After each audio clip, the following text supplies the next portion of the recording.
Most of our encounters with birds are from a distance, but that quickly changes for visitors to the Center for Birds of Prey in Awendaw. Falcons, vultures, and owls literally fly overhead to perches in volunteers' clubbed arms, while Stephen Shabold, the Director of Education at the center, gives insight to these often misunderstood birds. It's important to realize that not that long ago, humans sort of looked at all of our predatory animals as threats. Birds of prey weren't always the animals that you came to a place like this to learn more about. This will certainly be the highlight of their visit, but this is just one way of how the center cares for our flighted friends. The idea in the educational programs is to teach people about the lessons we're learning in this building.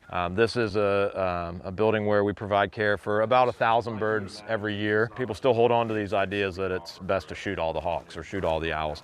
Most of the cases nowadays, most of the things we see are unintentional injuries, hit by a car. It's tough to fix that. Intentional or not, birds arrive with problems that are largely human-related, entangled by fishing lines, shot, poisoned, even covered in oil. They're treated, many released, while others are deemed unfit for release into the wild and kept as permanent residents at the center. Take this red-tailed hawk, for example. It was hit by a car while feeding near the road, losing an eye, which doesn't seem to slow it down.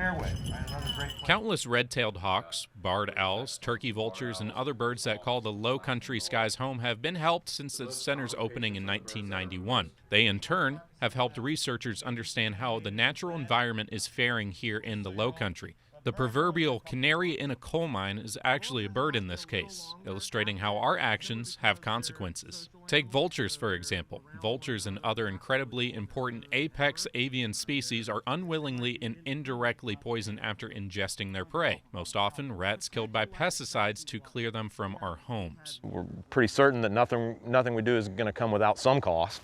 It might be positive impacts on the environment, it might be negative. And again, birds as these great indicators tell us what's happening in a pretty quick and succinct way. So who knows what we'll learn from the next case that comes through the medical facility.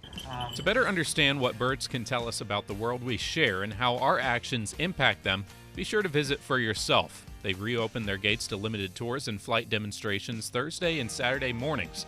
For more information and for tickets, head over to thecenterforbirdsofprey.org. For this week's Moment of Science, I'm Storm Team 2 meteorologist David Dixon.